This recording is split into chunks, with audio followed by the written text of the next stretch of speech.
¿A cuánto les gusta correr? Porque después de tantas comidas, ¿cuánto nos haría bien unos cuantos días de corridas? ¿Cuánto les gustaría correr? Pero ¿cuántos corren de verdad alguna vez? ¿No corren? Yo sé que acá es un experto maratonista que permanentemente está en nada, sé que allá corre para jugar la pelota y corre para agarrar su cheque, así que corre y corre. La vida de nosotros siempre está definida por no solamente caminar, sino correr. Todos de alguna forma hemos corrido y correremos o correremos de alguna forma en la vida, ¿sí? Por ejemplo, la vida nos ha enseñado muchas veces que los niños pequeños, aún antes que todavía sepan caminar, ya quieren correr. ¿Cuántos han visto niños que no saben caminar bien y ya quieren correr y se tropiezan y se caen? Pero es la ansiedad de ir rápido, algo que los acelera, que hasta cuando gatean rapidísimo, porque quieren ir más rápido. Niños que también no pueden caminar, sino que les gusta correr, no saben lo que es caminar, sino ¿cuántos han visto niños que no paran? Tú lo mandas a un lado y va corriendo, viene corriendo, va a un lado corriendo. Y si no puede correr, salta por lo menos, anda a los saltos, a los brincos. No puedes, hiperactivo. Hay niños que son así. Luego nosotros crecemos y los niños nos convertimos en jóvenes y adultos y corremos para ir a la escuela, corremos para tomar el bus. Luego corremos y la vida nos va llevando porque tenemos que correr al trabajo y vamos a las corridas ahí con el pan, el sándwich en la boca, con el café ahí al carro y corre y corre y corre. Algunos hasta corren al médico, tienen el appointment y van corriendo, alguien se enfermó y corriendo van al hospital. Otros corren para pedir ayuda, otros corren para correr al suegro de la casa. En fin, todos de alguna manera andamos, como dicen algunos, carrereados. ¿Cuántos han estado carrereados este año 2015? ¿Han estado muy carrereados? ¿Cuántos han estado así? Le dicen así, de estar corriendo y corriendo y corriendo, como que es una carrera. Por ejemplo, todos hemos escuchado ese refrán popular que dice, y a mí me pasó esto, patitas, ¿para qué te quiero? ¿Alguna vez usted ha escuchado esa frase, ese refrán? Patitas, ¿para qué te quiero? Y levanta el polvo y nada más corre. Corre, corre, y la vida es un correr y correr. A veces corremos riesgos. Salir de la casa es correr un riesgo. ¿Por qué se dice correr un riesgo? ¿Se ha puesto a pensar? ¿Por qué decimos corres un riesgo? Vas en el freeway y corres un riesgo de un accidente. Vas al trabajo y corres riesgos. Toda la vida es casi involucrada en una cuestión de carrera y correr y carrera y correr, a tal punto que cuando los jóvenes terminan el high school le preguntamos, ¿cuál es tu carrera? ¿Qué carrera has elegido? ¿Y uno qué dice? ¿Qué carrera escogiste? Sí, todavía no sabes. ¿Qué carrera has elegido? Business, negocios. ¿Vio? Y le llamamos carrera. ¿Por qué? ¿Se ha puesto a pensar por qué lo llamamos carrera? Y usted dirá, bueno, pastores, porque van corriendo detrás de un trabajo, de un oficio. Exacto, la vida es un constante correr y correr. Quiero contarles algo que me pasó a mí porque también he corrido riesgos y he tenido que definir a veces cuál era mi carrera. Cuando yo tenía aproximadamente 6 años, mi padre todavía vivíamos en Lima, en el Perú, y pequeño, mi padre me dice, antes de almorzar, porque mi mamá estaba terminando de cocinar, me dice, Ana, cómprame limones, porque a él le gustaba tomar en su sopa, en su caldo, exprimirle limón. Entonces yo voy obediente, el mercado quedaba como 1,5 cuadras, más o menos, casi 2 cuadras de mi casa.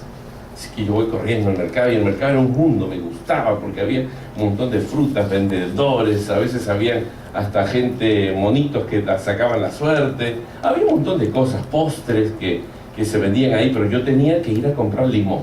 Mi padre le gustaba comer chile y limón en su caldo, así que yo iba corriendo a buscar los limones.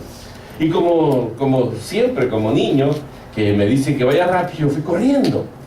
Y cuando voy corriendo, mi mirada estaba centrada en el objetivo de ir donde el limonero, donde el hombre que vendía limones. Pero por un instante, cuando estoy corriendo hacia el limonero, ¿vio? Mi mirada se centró en un puestito que estaba a la entrada del mercado. Era un puesto donde vendían toda literatura, cómics. revistas cómics de los superhéroes. Y yo siempre pasaba por ello, ya me había leído varias de esas. Entonces justo veo una, la batalla de Superman contra Batman. Y mis ojos, a 6 años, no había en ese tiempo las computadoras que hay ahora, las películas, las movies y todo eso. Así que mis ojos se centraron en ese cómic que dije, wow. Y avancé 2 o 3 pasos y una voz me dijo, quédate a leerlo un rato. Total, todavía tu mamá tiene rato para terminar de cocinar y luego de leer el cómic, compras el limón y le llevas corriendo. Total, tú vas rápido. Algo me dijo eso. Imagínense ahí yo con mi inocencia, sentado ahí, inflamándose las llamas de la curiosidad. Renté, porque ahí rentaban la revista, no la podía comprar, solamente la estaba rentando para leerla. Así que ansioso le senté ahí en una banquita que no tenía respaldar, y yo agachadito ahí estaba tomando entre mis manos el cómics, y casi yo me metía en la historia y la historia se metía en mí, porque estaba así mirándolo con tanta ansiedad que expuse parte de mi cuerpo, sobre todo la parte posterior trasera, la puse casi en una forma que la dejaba expuesta. Así que estaba yo ahí de lo mejor sentado leyendo ahí, y cuando ¡bam! Y ¡boom! Venía y estaban ahí luchando entre los superhéroes. Yo estaba emocionadísimo y no miraba de cómo avanzar las hojas para seguir leyendo la historia, cuando en ese momento sentado ahí estaba inclinado mirando la revista, hasta estaba ilusionando, metiéndome en la historia, y de pronto esa humanidad, esa parte de mi humanidad que estaba expuesta, siento un fuego, calor, ardor, y un sonido que, como un rayo. Y dije, ¿qué me pasó? Papá usaba un cinturón, no como este, era mucho más grueso, y para mí era enorme. Imagínense, a los 6 años, el cinturón de él para mí era de este ancho más o menos, una cosa así. Y él era diestro en el uso del cinturón, parece que lo usaba como látigo para mí, porque sentí algo que cuando veo y volteo el rostro, sentí ese dolor, ese ardor ahí atrás mío, y cuando lo veo que estaba levantando para darme el otro, ni le di oportunidad. Corrí a mi casa, dije, Patita, ¿para qué te quiero? Mire, ni Usain Bolt me hubiera podido alcanzar de la velocidad que yo hice esos 100 metros. Si me hubieran puesto a Usain Bolt y al lado me iba a correr, creo que yo le ganaba. Porque corrí de tal forma que llegué con el corazón en la boca a mi casa, y busqué el mejor lugar. Encontré mi ciudad de refugio, que era abajo en la cama de mi abuela. Y ahí metido estaba yo esperando que llegara papá, preguntando por sus limones.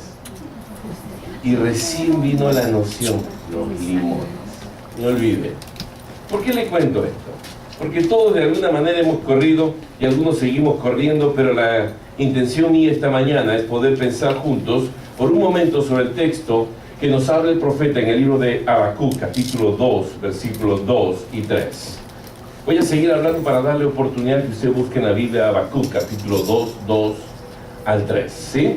En el libro de Habacuc, Antiguo Testamento, profeta menor, le va a venir bien buscar ese profeta. Está casi al medio de su Biblia, pasando Salmos, Proverbios, los profetas mayores, ahí están. En mi Biblia es en la página 678.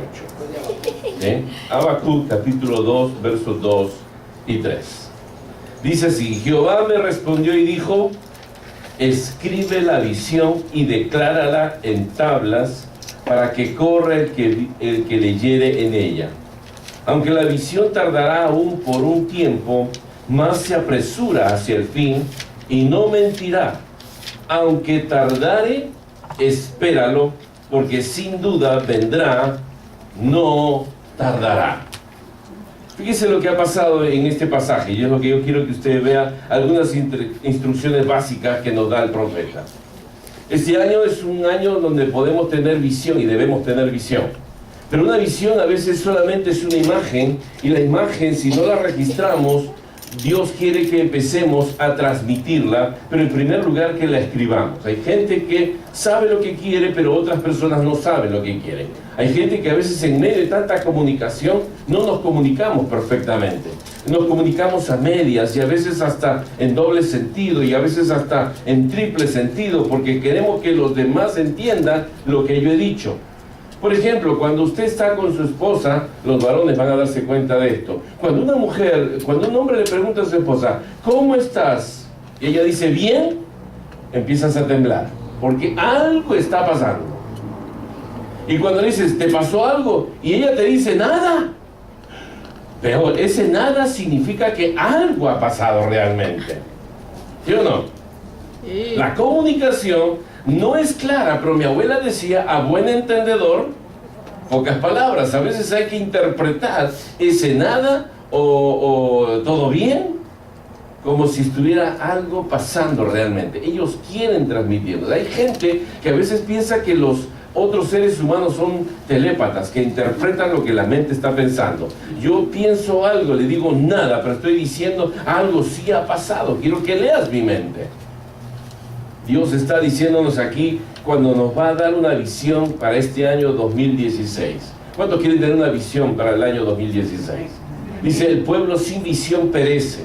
El lenguaje del Espíritu Santo es un lenguaje de visión, de panoramas, de mirarlo. Pero aquí dice el Señor, y Jehová me respondió y dijo, escribe la visión. Escribe la visión. El primer consejo es escribir. Dile al que tienes al lado, tienes que escribir. ¿Cuántos les gusta escribir? Bien. A algunos les gusta escribir. ¿A cuántos no les gusta escribir? A mí me gusta escribir. A las justas, lo único que escribe es su firma cuando escribe un cheque. Y nada más. No le pide escribir. ¿Y sabe qué? Nos perdemos de algo, una inspiración. Los grandes psicólogos enseñan, inclusive, que afirmar la identidad de uno se va a afirmar a través de escribir. Fíjense cuando las señoritas, cuando son adolescentes, empiezan una historia. ¿Cuántas mujeres aquí, aún mayores, han escrito por lo menos un cuadernito que, aunque no era un gran libro, pero por lo menos escribieron un pequeño diario, que fue de un día, pero usted escribió? A ver, ¿cuántos han escrito alguna vez? ¿Cómo se sienten después de escribir eso? Relajados. Relajados. Yo he recibido cartas de mis hijos, hasta les he pedido a ellos, algunos de ellos, que me escriban su visión de aquí a 5 años. Y ellos de repente, en su inocencia, me escribían muchas cosas que cuando yo las he empezado a leer últimamente, me reía de algunas de las visiones que ellos tenían, de lo que ellos querían alcanzar. Algunos lo están logrando y algunos de ellos también están esforzándose por lograr. Algo que te va a hacer bien es escribir. A veces escribir lo que tú sientes. Porque a veces las palabras no pueden expresar lo que tú dices. Porque a veces hasta cuando tú dices algo y lo quieres decir bien, empeora la situación. ¿Cuándo le ha pasado así? Que usted quiere decir algo y en lugar de arreglar, es como apagar un incendio con más gasolina. Y si la otra persona no te entendió y te desesperaste más, no es eso lo que yo quise decir. Quise decir otra cosa y de repente la combustión empezó a arder más y el problema, en lugar de arreglarlo, lo arruinaste. ¿Por qué no tomar ese tiempo de escribir? ¿Cuántos van a tomar este desafío para este año? Amén. De escribir. A veces hemos perdido esa parte hasta romántica en la pareja. ¿Cuántos le escriben a su esposa o a su esposo algo importante? ¿Cuántos padres le escribimos a nuestros hijos? Yo me he sentido desafiado, hermano, en este año nuevamente a seguir escribiendo y escribir, ya no de repente grandes libros, sino pequeñas notas donde reflejen lo que tú has sentido.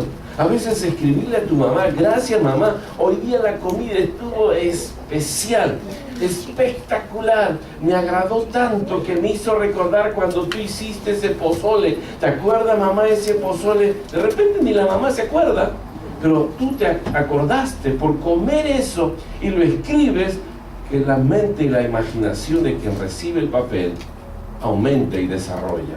Te va a ayudar a ti muchísimo. Tú estás enojado de repente por algo que pasó, una tontería. El cuadro le pediste a tu esposo que lo colgara y ya van como 2 años y ahí el cuadro está en el garage. Y tú no sabes lo que una nota podría significar para tu esposo. Escribirle: mi amor, extraño, hace 2 años me prometiste esto aquí.